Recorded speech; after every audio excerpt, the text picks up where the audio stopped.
Kain perca. Bahagian 3. Serahkan tugas ini kepada...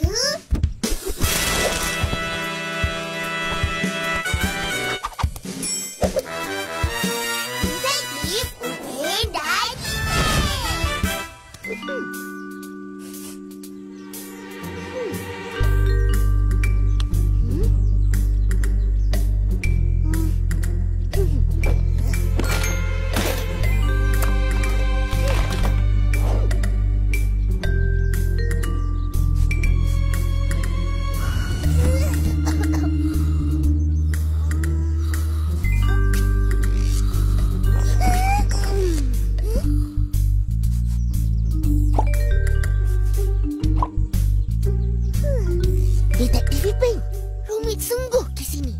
Betul-betul.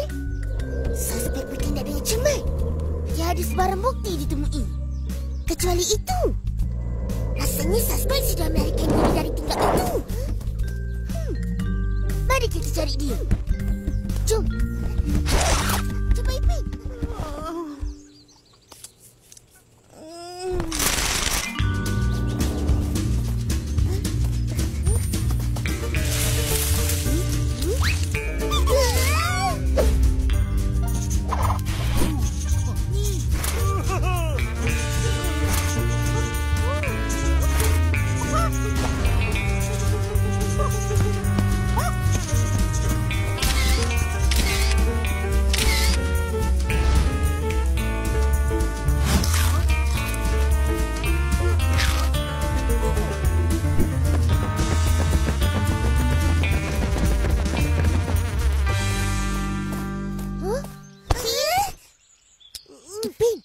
Warna kain terbang yang kita main tu? Tak ingat loh. Tapi yang pasti kain tu bertampal-tampal. Macam tu.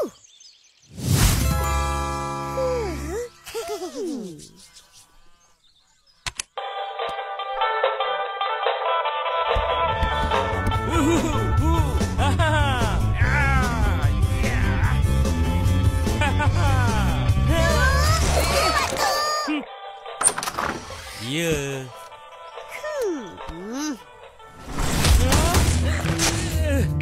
Datuk. Ini selimut siapa? Selimut Atuk lah. Betul ke ini selimut Atuk? Atau apa? Banyak songeh pula. Atuk sekeh kan? Nak kena korang ni.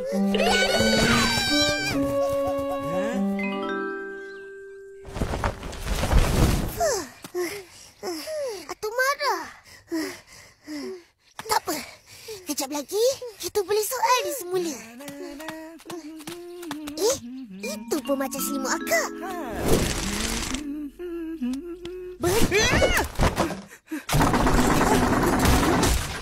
Tak. Jangan nak berangan jadi detektif. Mek tolong abang. Abang Salih pun kumpul kain perca. Kain perca berharga tahu untuk tukang jahit macam abang. Berharga? Macam mana tu? Iyalah. Tengok ni. Abang gunakan kain-kain perca ni untuk buat selimut. Modal murah je. Tapi bila jual, harganya mahal. Untung kan? Upin, kau rasa macam mana? Sah, selimutnya Abang Salih punya. Tengok ni pula. Abang tampal-tampal kat sini. Dah jadi karya jahitan terulang. Peliknya baju ni. Itulah kau tak tahu. Ini namanya fashion. Dah lah, malas layan korang.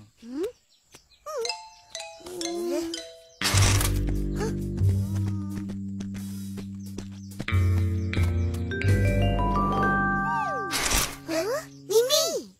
Nah, kamu punya kan? Saya jumpa. Selimut kain perca? Ambillah. Tata. Macam betul selimut akak. Yeay! Selesai!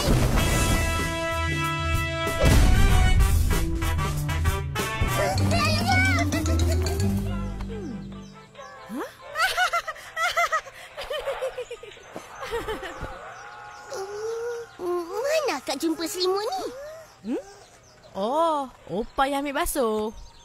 Jadi, ini selimut siapa? Manalah Kak tahu. Kes tak selesai.